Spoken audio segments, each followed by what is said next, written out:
Oh, Julia here. Kind of cloudy, but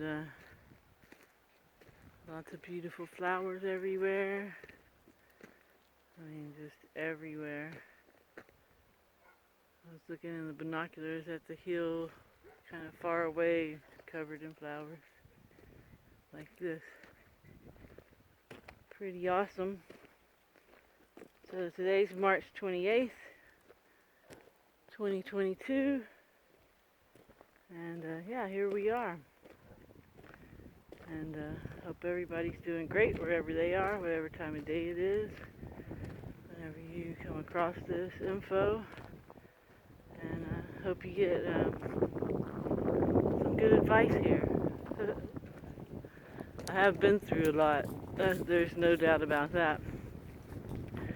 Just lifelong addiction. You know, I don't know if I do or not. I might sound like I have it together now, and I probably did then too because I was a teacher. But boy, I didn't. I started out with weed at 9, and then by 12 I was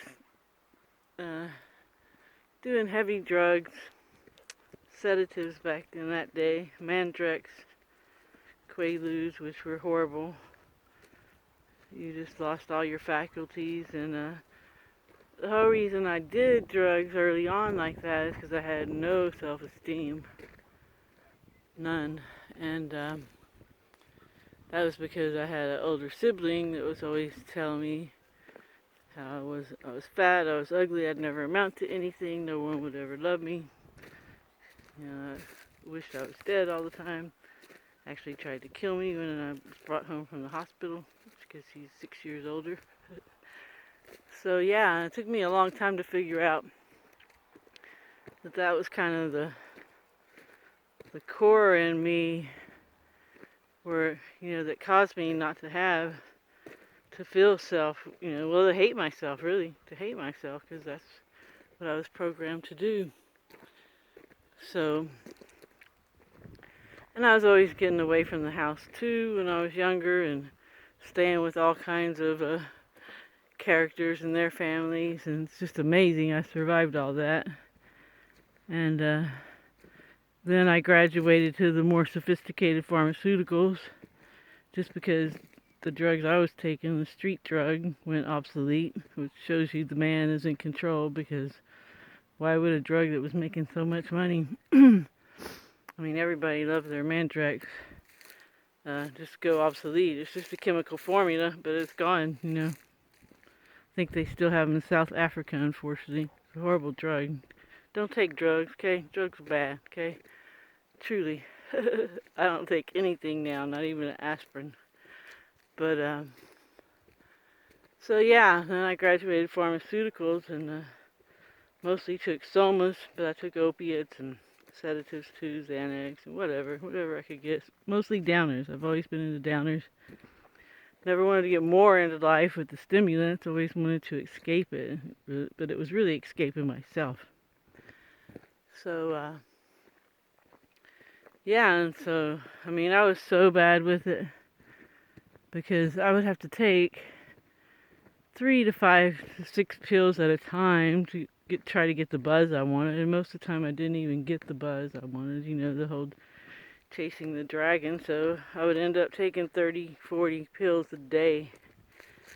Just insane, because I would wait like 3 hours between and go, okay, I can try again, and wow, just insane. Just lived for it, and expended all my resources trying to stay inebriated. And it's amazing, I was always able to get the resources. Source always gives you what you desire most, whether it's good for you or not. That's why you really have to, whether you're conscious of what you're looking for or not. And it can go both ways, because I remember when I decided I needed to stop drinking, things started happening that led me that way. And that was kind of the last drug I quit doing. And again, I was thinking, oh, I really need to quit drinking. I really cut down Prior to that, my nephew and I were like going to happy hour every day kind of thing. And most of the time when I would drink, I would try to get blackout drunk, of course. So even when I was on my healing path, I was still playing around with alcohol. And then one morning I woke up with a really bad black eye and a faint memory of seeing authorities in my house, and a situation that I had with my nephew out in the driveway, etc. And I was like, and I think maybe I got the black eye from falling face down in the rocky driveway. So I was like, okay, I guess I've really hit rock bottom. So I quit at that point. And that was even after I knew that, they don't call alcohol spirits for nothing, because when you put alcohol in your system and get inebriated, your vibration changes. There's no denying that. And it opens you up for different energies. And I knew all this. I knew I had dealt with serious entities that stayed in me for really long periods of time. You can hear more about that on my Alcohol Spirits video. Not very popular because people like their alcohol. But whatever. I'm just saying my story and what I think. But yeah. So I just quit after that. And now I don't miss it.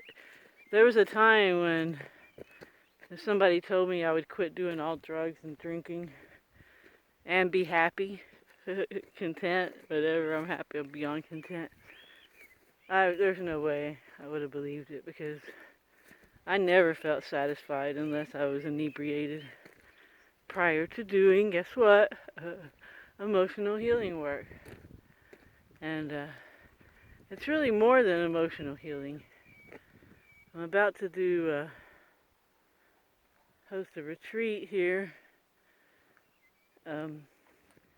where we focus on full spectrum healing, because that's what emotional healing leads to. It leads to full spectrum healing. And you heal your emotional body and your energetic body. Those are very much linked together. Then you can heal physically, you can heal mentally, you can heal spiritually. Your resonance, your voltage, your vibration changes, and you start attracting things into your life like joy. I guess that's where it comes from.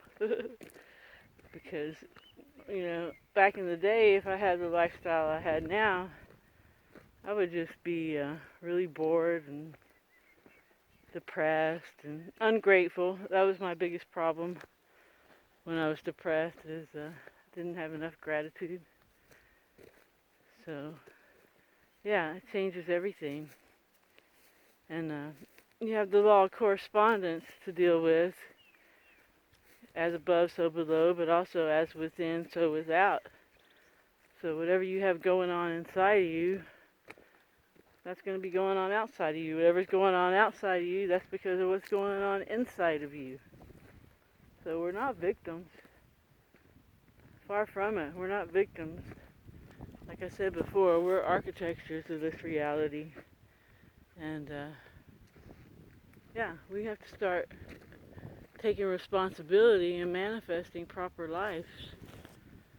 And again, people get in relationships and have children, and they're damaged emotionally, and bam, the kids are damaged, and it just keeps going and going and going. And how's the paradigm going to shift if we all have to wait till everybody hits their midlife crisis, or some really bad tragedy happens in their life, if even then, they learn about doing emotional healing work, and then if they actually do it,